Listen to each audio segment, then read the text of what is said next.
Police constable SA notifications కు లక్షల మంది అభ్యర్థులు దరఖాస్తు చేసుకున్నారని అన్నారు. ఏడీజీ పూర్ణచంద్రరావు ఉన్నత విద్యా అర్హత అభ్యర్థులు కూడా పోటీ పడుతున్నారని అన్నారు. సిలబస్ విషయంలో ఎలాంటి అపోహలు ఆందోళన వద్దని అన్నారు. అందరికీ ఒకే రకంగా ఉంటుందని అన్నారు. విచారణను సమర్థవంతంగా చేయాలంటే ఇంగ్లీష్ పరిజ్ఞానం అవసరం ఉందని, ఈ క్రమంలోనే ప్రభుత్వం జీవో విడుదల చేసినట్లు చెప్పారు. రికమెండేషన్స్, లాబియింగ్స్ వంటి ప్రచారంపై నమ్మవద్దని, కోచింగ్పై శ్రద్ధ పెట్టాలంటోన్న police recruitment board chairman additional DG పూర్ణచంద్రరావుతో స్పెషల్ ఇంటర్వ్యూ. ఎన్ని అప్లికేషన్స్ వచ్చాయి? కొత్తగా తెలంగాణ రాష్ట్రం ఏర్పడినాక కానిస్టేబుల్స్ రిక్రూట్మెంట్ చేపట్టాం. మనకి తెలంగాణ రాష్ట్రంలో 9,000 పైగా కానిస్టేబుల్ పోస్టులు ఖాళీలకి రిక్రూట్మెంట్ నిర్వహిస్తున్నాం. ఇప్పటికీ 5,36,000 మంది అభ్యర్థులు వాళ్ళ యొక్క అప్లికేషన్స్ పంపించారు. మొట్టమొదటిసారిగా మనం ఆన్లైన్ అప్లికేషన్ సిస్టమ్ని టేకప్ చేశాం.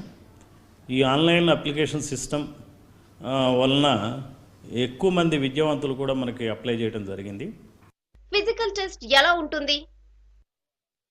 తర్వాత గతంలో మనం 5 కిలోమీటర్ల రన్నింగ్ టెస్ట్ ఉండేది మగవాళ్ళకి. అదే స్త్రీలకైతే 2.5 కిలోమీటర్ల రన్నింగ్ టెస్ట్ చేయాల్సి వచ్చేది. ఈ రెండింటిని కొత్త ప్రభుత్వం ఏర్పడినాక రద్దు చేయడం జరిగింది. వాటి స్థానంలో ఒక వ్రాత పరీక్ష పెట్టడం జరిగింది. ఈ వ్రాత పరీక్షల్లో క్వాలిఫైయింగ్ ఎగ్జామే. ఇందులో ఓసీలు 40% మార్కులు వస్తే క్వాలిఫై అవుతారు, బీసీలు 35%, ఎస్సీ ఎస్టీ అభ్యర్థులకి 30% మార్కులు వస్తే వాళ్ళు క్వాలిఫై అవుతారు. ఎవరైతే అభ్యర్థులు క్వాలిఫై అవుతారో వాళ్ళని జిల్లా కేంద్రాల్లో రోజుకు 1000 చొప్పున వాళ్ళకి ఇంటిమేషన్ లెటర్స్ పంపిస్తాం. ఏ టెస్టులు ఉంటాయి? మే నెలలో వివిధ జిల్లా కేంద్రాల్లో వివిధ ఎస్పీస్ ముందు కానీ సిపిస్ ముందు కానీ వాళ్ళు హాజరవుతారు. ప్రతిరోజు 1000 మంది హాజరవుతారు కాబట్టి ఆ 1000 మంది అప్లికేషన్స్ స్క్రూటినీ చేయటం జరుగుతుంది. స్క్రూటినీ చేసినాక వాళ్ళకి ఈ శారీరక అర్హతలు ఏవైతే ఉన్నాయో ఎత్తు, ఛాతీ కొలతలు తీసుకోవడం జరుగుతుంది. అవి ఎలిజిబుల్ అయిన వాళ్ళకి ఈ 100 మీటర్స్ రన్, 800 మీటర్స్ రన్, అట్లానే shot put, long jump, high జంపుల్లో కూడా వాళ్ళని పరీక్షించడం జరుగుతుంది. వీటిలన్నిటిలో క్వాలిఫై అయిన వాళ్ళు చివరిగా వ్రాత పరీక్ష రాస్తారు. ఆ వ్రాత పరీక్ష కూడా ముందు రాసిన వ్రాత పరీక్ష లాగానే ఉంటుంది. అయితే ఇందులో పర్సనాలిటీ టెస్ట్కి సంబంధించి కొన్ని అంశాలు జోడు చేయటం జరిగింది. వాళ్ళ యొక్క ఎలా ఒక్కొక్క సిచ్యువేషన్కి వాళ్ళు ఎలా రియాక్ట్ అవుతారు, వాళ్ళ యొక్క ఎమోషనల్గా ఎలా హ్యాండిల్ చేస్తారు, ఎథికల్గా ఎలా హ్యాండిల్ చేస్తారు అనేది అభ్యర్థులది పరీక్షించడం జరుగుతుంది. దాని ద్వారా ఈ ఫైనల్ రిటర్న్ టెస్ట్ మార్కులు వీటినన్నింటినీ బేరేజ్ వేసుకుని వాళ్ళకి మెరిట్ లిస్ట్ ఇవ్వడం, ఆయా జిల్లాల్లో టీఎస్ఎస్పీలో వివిధ భర్తీలని మెరిట్ ప్రాతిపదికన, రిజర్వేషన్ ప్రాతిపదికన రోస్టర్ని ఫాలో అవుతూ చేయడం జరుగుతుంది. షెడ్యూల్ వివరాలేంటి? SIs online application system launch చేయడం జరిగింది. అభ్యర్థులు అటు ఎస్ఐ సివిల్ పోస్టులకు, ఎస్ఐ ఏఆర్ పోస్టులకి, టీఎస్ఎస్పీలో ఉన్న ఆర్ఎస్ఐ పోస్టులకి, తర్వాత స్టేషన్ ఫైర్ ఆఫీసర్ పోస్టులకి, ఎస్పీఎఫ్లో ఉన్న ఎస్ఐ పోస్టులకి వాళ్ళ యొక్క అప్లికేషన్స్ పంపిస్తున్నారు. ఇదే కాకుండా SI communications, SI PTO police transport organisation పోస్టులకు కూడా ఈరోజు అప్లికేషన్ స్వీకరణ అనేది ఆన్లైన్లో ఆరంభించాం. అది సజావుగా సాగుతోంది. వచ్చే నెల 3వ తారీఖు వరకు ఈ అప్లికేషన్లు తీసుకోవడం జరుగుతుంది. ఇవి 539 ఖాళీలు ఉన్నాయి. సో దీనికి సంబంధించి కూడా ముందుగా ఆన్లైన్ అప్లికేషన్స్ దాదాపు 3 లక్షలు వస్తాయని చెప్పి ఎస్టిమేట్ చేస్తున్నాం. వీళ్ళకి రిటర్న్ టెస్ట్ ఏప్రిల్ 15 నాడు ఉంటుంది. పొద్దున ఒక మామూలుగా జనరల్ ఎస్ఐ టెస్ట్ ఉంటే సాయంత్రం టెక్నికల్ ఎస్ఐ టెస్టులు ఉంటాయి. సో ఈ టెస్టులు 17 అయిపోయినాక వీళ్ళకి కూడా మేలో మనం ఈ వాళ్ళకి అప్లికేషన్ ఎవరైతే సెలెక్ట్ అవుతారో ఆయా ప్రాంతాల్లో అటు కరీంనగర్, ఇటు హైదరాబాద్ 2 సెంటర్లో డిఐజీస్ ఆధ్వర్యంలో రిక్రూట్మెంట్ టేకప్ చేయడం జరుగుతుంది. డిఐజీస్ ముందు హాజరై వాళ్ళ అప్లికేషన్లన్నింటినీ స్క్రూటినీ చేసినాక ఈ శారీరకమైనటువంటి కొలతలు ఏవైతే ఉన్నాయో ఎత్తు, ఛాతీ కొలతలు తీసుకోవటం, ఆ తర్వాత 100 metres, 800 metres, shot put, long jump, high జంప్లో కూడా వాళ్ళని టెస్ట్ చేయడం జరుగుతుంది. ఇందులో అర్హులైన వాళ్ళకి ఫైనల్ రిటర్న్ టెస్ట్ ఉంటుంది. ఇంగ్లీష్ పరిజ్ఞానాన్ని ఎందుకు కంపల్సరీ చేశారు? జీవో ఉద్దేశం ఏంటి? ఈ ఫైనల్ రిటర్న్ టెస్ట్లో వాళ్ళకు ఉన్నటువంటి పేపర్స్ ఏవైతే ఉన్నాయో ఈ గతంలో మనకి ఇంగ్లీష్ కానీ తెలుగు కానీ క్వాలిఫైయర్గానే పెట్టడం జరిగింది. అయితే సబ్ ఇన్స్పెక్టర్ అభ్యర్థులు మనకి ఇన్వెస్టిగేషన్ విషయంలో మరి చాలా ప్రముఖమైన పాత్ర వహిస్తూ ఉంటారు సివిల్ సబ్ ఇన్స్పెక్టర్స్. ఈ సివిల్ సబ్ ఇన్స్పెక్టర్స్ ఈ రోజున కొంతమంది ఈవెన్ ఐపీఎస్ కూడా ఎంపిక అవడం జరుగుతుంది.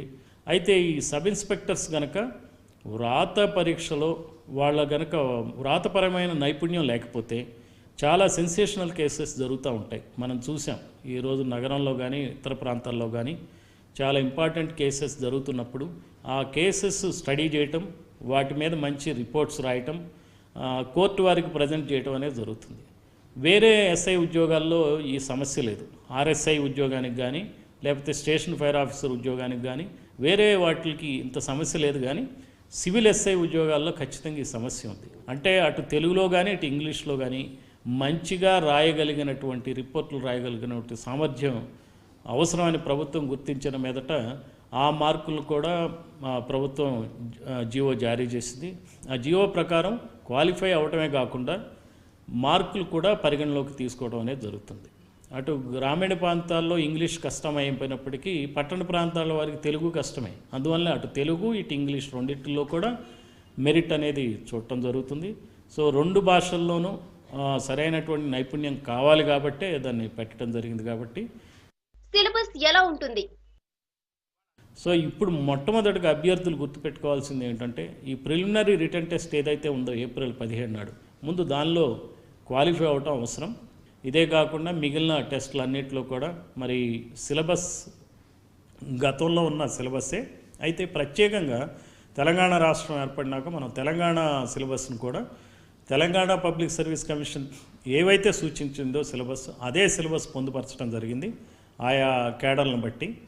అక్కడ ఎస్ఐ ఎక్సైజ్ పోస్టులకు ఏదైతే తెలంగాణ సిలబస్ ఇవ్వడం జరిగిందో అదే సిలబస్ మనం ఇక్కడ ఎస్ఐ పోస్టులకు పెట్టాం. Telangana public service commission Telangana మీద అంశం మీద ఏ సిలబస్ అయితే జూనియర్ అసిస్టెంట్ పోస్టులకి ఇవ్వడం జరిగిందో అదే మన కానిస్టేబుల్ పోస్టులకు కూడా పెట్టడం జరిగింది. కాబట్టి అభ్యర్థులందరికీ ప్రిపేర్ అవ్వడం అనేది చాలా ఈజీ అయిన విషయం. సేమ్ సిలబస్ వాళ్ళు ప్రిపేర్ కావడానికి కూడా అవకాశం ఉంటుందని చెప్పి అటువంటి మార్పులు ఏమీ చేయకుండా ఈ రకంగా మనం ఈసారి ఈ రిక్రూట్మెంట్ని కొనసాగిస్తున్నాం. మహిళా అభ్యర్థుల స్పందన ఎలా ఉంది? మనకి కానిస్టేబుల్స్కి చూసుకుంటే 5,36,000 మంది మొత్తం అభ్యర్థులు వస్తే అందులో 82,000 మంది మహిళలే ఉన్నారు. 82,000 మంది ఉన్నారు. సో ప్రభుత్వం మహిళలకి రిజర్వేషన్ సదుపాయం ఇవ్వడం వలన ఈ మహిళల నుంచి మంచి రెస్పాన్స్ వచ్చింది. సో రిటర్న్ టెస్ట్ కాబట్టి వాళ్ళలో కూడా మనం చదువుకున్న స్త్రీలు బాగా వచ్చేటువంటి అవకాశం ఉంది. దానివల్ల కూడా మన యొక్క డిపార్ట్మెంట్ యొక్క నైపుణ్యం స్థాయి పెరిగేటువంటి అవకాశం కూడా ఉంది. లాబియింగ్ రికమెండేషన్స్ పై ప్రచారం జరుగుతోంది. దీనిపై మీరేమంటారు? ఎటువంటి అవకతవకలకు పాల్పడి ఎవరు కూడా సెలెక్ట్ అయ్యే ప్రసక్తి లేదు. పోలీస్ శాఖ దీని గురించి తగిన విధమైనటువంటి చర్యలు కూడా తీసుకుంటోంది. అందుకని చెప్పి ఇటువంటి డౌట్స్ ఎంటర్టైన్ చేయొద్దు. ఎవరి దగ్గరికి వెళ్ళక్కర్లా. మీరు కష్టపడండి. మీ గంట చదువు మీద దృష్టి పెట్టండి అంతే. చదువు క్వాలిఫైయర్ అయినాక ఫిజికల్గా కూడా మీరు ప్లాన్ చేసుకోండి. అంతేగాని ముందు చదువుకోండి, మంచిగా రాయండి. పక్కింటి వాడి సంగతి మనం ఆలోచించొద్దు. మన ఇంటి సంగతి మనం చూసుకుందాం. మనం బాగా రాస్తే మనకు ఉద్యోగం వస్తుంది అనేదాన్ని ముందు మనం నమ్ముదాం.